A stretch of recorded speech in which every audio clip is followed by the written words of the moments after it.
Siendo en forma de Dios, vive toda la creación, de siervo se vistió, hasta los sumos se humilló, sufrió la muerte en sumisión. Horrenda muerte en una cruz, inmenso amor le hizo descender a ser. Bienvenidos, jóvenes, jovencitas, amigos, hermanos, a este tiempo de reflexiones sobre la cruz. Y el tema de hoy es un sacrificio perfecto.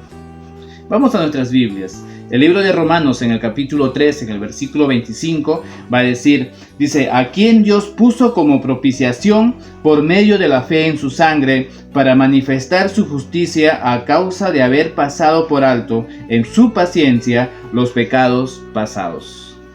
El Antiguo Testamento nos muestra de cómo los sacrificios fueron concebidos por Dios, como la preparación para el sacrificio de Cristo.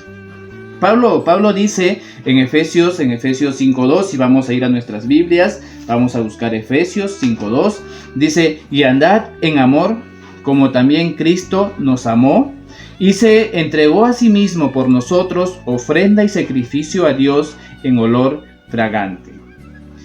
Pablo también va a decir, Cristo se dio a sí mismo en Gálatas 1, en el versículo 4. Y el libro de Hebreos, vamos a Hebreos en el capítulo 9, en el versículo 14 dice, se ofreció a sí mismo sin mancha a Dios. La carta a los Hebreos describe el sacrificio de Jesucristo en el cumplimiento, ese cumplimiento perfecto de las sombras que eran los sacrificios del Antiguo Testamento. Porque Él se sacrificó a sí mismo, no animales, una vez y para siempre, no en forma repetida. Con su muerte Jesús logró la purificación de nuestras conciencias y el restablecimiento de la comunión con el Dios vivo. Ahora, ¿qué significan los sacrificios bajo el antiguo pacto? Los sacerdotes, los altares y los sacrificios parecen haber formado parte de un fenómeno universal en el mundo antiguo, tanto en el contexto pagano como en lo bíblico. Los sacrificios se ofrecían en diversas circunstancias, en épocas del Antiguo Testamento y se asociaban, por ejemplo, con la penitencia y con la celebración, con las necesidades de la nación, con la renovación del pacto, con las festividades familiares y con la consagración personal. Unos expresaban su pertenencia a Dios y otros el ponerse a cuentas con Dios debido a su pecado y culpa. Y vemos la ofrenda de paz o comunión en Levítico 7:12, por ejemplo, el holocausto en el que se consumía totalmente lo sacrificado. Y también vemos el ritual de las tres fiestas anuales relacionadas con la cosecha, que está en Éxodo 24, del 14 al 17. Y estaban la ofrenda por el pecado y la ofrenda por la culpa, en las que se reconocía claramente la necesidad de la expiación. Es decir, que en los sacrificios Dios se revela. Dios se revela por una parte como el creador del cual depende el hombre para su vida física, y por otra al mismo tiempo como el juez que exige y el salvador que proporciona la expiación por el pecado. Hablemos un poco de la sustitución. ¿Qué es la sustitución? Es cuando una persona ocupa el lugar de otra, especialmente con el fin de sufrir el dolor y de otro modo librarla de él, ¿no? Entonces, una acción así se reconoce como algo noble. Es bueno evitarles el sufrimiento a los demás. Es doblemente bueno hacerlo a costa de sufrirlo uno mismo. Moisés expresó un pedido a Dios, y le va a decir así: mira, te ruego pues, dice, este pueblo ha cometido un gran pecado, porque se hicieron dioses de oro y que perdones ahora su pecado, le va a decir a Dios, y si no, bórrame, dice, ahora de tu libro que has escrito. Va a decir esta parte en Éxodo 32, los versículos 31 y 32. De eso se trata la sustitución. De eso se trata la sustitución. En los primeros capítulos de Levítico vemos cómo los holocaustos, las ofrendas de paz, ofrendas por el pecado, ofrendas expiatorias, eran ceremonias muy vívidas para la adoración y el perdón del pecado. Y nos van a mostrar el costo del pecado y que no podemos perdonarnos a nosotros mismos. Y nos van a enseñar que se debe dar una vida a cambio de otra. Estos sacrificios del Antiguo Testamento era entregar la vida de un animal para salvar la vida de una persona. Y todo apuntaba a la cruz. Todo apuntaba a la cruz, donde Jesús con su muerte pagara el precio del pecado de la humanidad por siempre. Este derramamiento de sangre del animal significaba la sustitución y eso permitía la expiación, y Dios lo definía así. Mira lo que dice la palabra de Dios, que nos debe llenar de emoción a nuestra vida. El libro de Levítico, en el capítulo 17, va a decir así, en el versículo 11, dice, porque la vida de la carne en la sangre está. Y yo os la he dado, dice, para hacer expiación sobre el altar por vuestras almas, y la misma sangre hará expiación de la persona. Bendita palabra de Dios. Aquí Dios nos va a mostrar en su palabra 3 detalles muy importantes sobre la sangre. Uno, que la sangre es símbolo de vida. Y esto viene desde Noé, mucho antes de esta ley, y cuando Dios le dice, pero carne con su vida, que es su sangre, no comeréis. Génesis 9:4. Esta misma prohibición, la sangre es la vida, está en Deuteronomio 2, en el versículo 23. El énfasis de esto no recaía sobre la sangre que fluye por las venas, símbolo de la vida que palpita, ¿no? Sino sobre la sangre derramada, símbolo de la vida terminada, generalmente en forma violenta. Y 2, nos va a mostrar la sangre como expiación. Entendemos este significado expiatorio por la repetición de la palabra vida. Dice, la vida de la carne en la sangre está. La vida de la carne en la sangre está. Que la misma sangre hará expiación de la persona.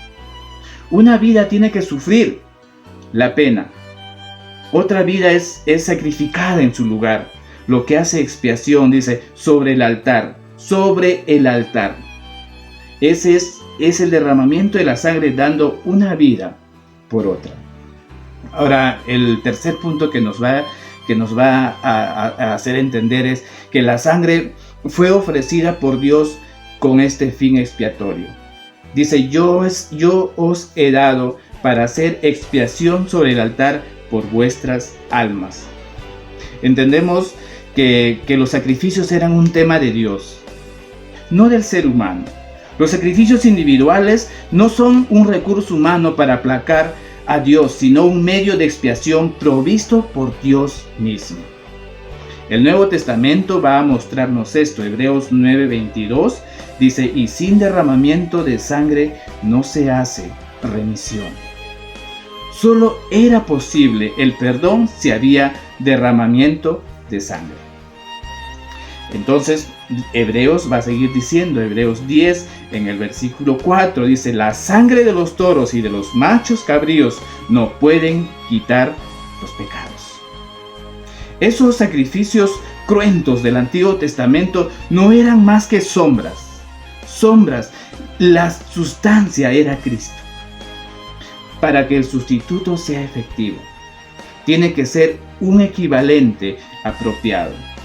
Los sacrificios de animales no podían expiar los pecados de los seres humanos, porque el ser humano vale más que una oveja, y eso lo dijo el mismo Señor Jesús El mismo Señor Jesús dice, ¿cuánto vale más un hombre que una oveja? Va a decir Mateo 12:12. Solo la sangre preciosa de Cristo tenía el valor suficiente para ello. Lo leemos en 1 de Pedro 1:19. Ahora quiero mostrarles dos ejemplos de sustitución. El primer ejemplo es la Pascua. La Pascua original señalaba el comienzo de la vida nacional de Israel. Dios les dio en Éxodo 12:2, va a decir así: este mes os será principio de los meses. Para vosotros será este el primero de los meses del año. Le daba inicio a su calendario anual porque Dios los redimió de su larga y penosa esclavitud egipcia. Ese día debían de celebrarlo como fiesta solemne para Jehová, por costumbre perpetua, va a decir Éxodo 12, desde el versículo 14 al 17. ¿Qué pasó entonces? ¿Qué pasó entonces durante la primera Pascua? ¿Qué pasó? ¿Qué pasó? ¿Qué sucedió? El relato de la Pascua, que está en Éxodo, el capítulo 11 al 13, es una revelación que el Dios de Israel hace de sí mismo, como el juez, como el redentor y como un Dios de pactos. Moisés le dio la advertencia a Faraón de que a la medianoche Dios pasaría por Egipto. Y no pasaría, no sería como las plagas anteriores, sino en esta vez heriría de muerte a todos los primogénitos. No habría discriminación alguna, ya sea entre seres humanos y animales o entre diferentes clases sociales. Todo primogénito varón moriría. Habría una sola forma de escapar, una forma dispuesta y provista por Dios mismo. ¿Qué era? ¿Cómo podía hacer eso? Que cada familia debía elegir un cordero macho de 1 año, sin defecto, y debían de matarlo y separar parte de la sangre y rociarla en el dintel y los postes de la entrada de la casa. Y esa noche no debían de salir de sus casas. Una vez hecho eso, debían cobijarse a su amparo, porque Dios había anunciado la intención de salir, dice, por en medio de Egipto, ejerciendo juicio. Ahora agregaba su promesa de pasar por alto, dice, pasaré por vosotros. Toda casa señalada con la sangre a fin de protegerla de la amenaza de destrucción. Es así como Dios se revela como un Dios de pactos con su pueblo. Los había redimido para convertirlos en su propio pueblo. Por eso debían de conmemorar y celebrar esa bondad, porque los salvó de su propio juicio. La noche misma de la Pascua debían hacer fiesta con el cordero asado. Con hierbas amargas, ¿no? Con hierbas amargas y pan sin levadura. Y debían hacerlo con la ropa ceñida, con el cinturón, con los zapatos calzados y el bordón en la mano, listos para ser rescatados en cualquier momento. En cada aniversario, la fiesta debía durar 7 días. Y debían de explicarles a sus hijos lo que significaba toda esa ceremonia, que es la víctima de la Pascua de Jehová, el cual pasó por encima de las casas de los hijos de Israel en Egipto, cuando hirió a los egipcios y libró nuestras casas. Además de la celebración en la que participaba toda la familia, debía haber un rito especial para los primogénitos. Eran ellos los que habían sido rescatados personalmente de la muerte por medio de la muerte de los corderos pascuales. Así redimidos, pertenecían de un modo especial a Dios, quien los había comprado con sangre, y por consiguiente debían de ser consagrados a su servicio. El mensaje era claro. Era tan claro para los israelitas, de verdad, también está claro para nosotros, que vemos el cumplimiento de la Pascua en el sacrificio de Cristo. Primero tenemos que entender algo. que el juez y el Salvador son la misma persona. Son la misma persona. Dios salió, dice, por en medio de Egipto para juzgar a los primogénitos y pasó por encima de las casas de los israelitas para protegerlos. No están separados, ni el Padre como juez y el Hijo como Salvador. Es uno y el mismo. Es uno y el mismo.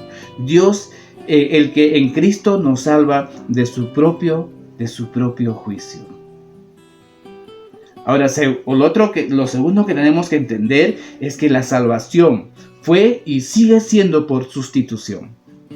Los únicos primogénitos que se salvaron fueron aquellos en cuyas familias había muerto en su lugar un cordero de 1 año. Y así, de esta manera, cada familia rescatada por Dios fue comprada por Él. Su vida toda pertenecía a Dios. Y así también es con la nuestra. Así también es con la nuestra. El otro ejemplo de sustitución es el término que se usa, ¿no? Llevar los pecados. ¿Has escuchado eso? Llevar los pecados. Primera de Pedro 2:24 dice así: ¿Quién llevó él mismo nuestros pecados en su cuerpo sobre el madero? Y Hebreos 9, en el versículo 28, dice: así también Cristo, dice, fue ofrecido una sola vez para llevar los pecados de muchos. Ahora, ¿qué entendemos por llevar los pecados? ¿Qué entendemos por llevar los pecados? Esa palabra llevar el pecado significa específicamente soportar sus consecuencias penales, cumplir la pena correspondiente. Jesucristo, nuestro Señor, movido por un amor que está resuelto a cumplir todo lo necesario para salvarnos, soportó y agotó el destructivo juicio divino, el cual de otro modo estábamos inexcusablemente destinados nosotros.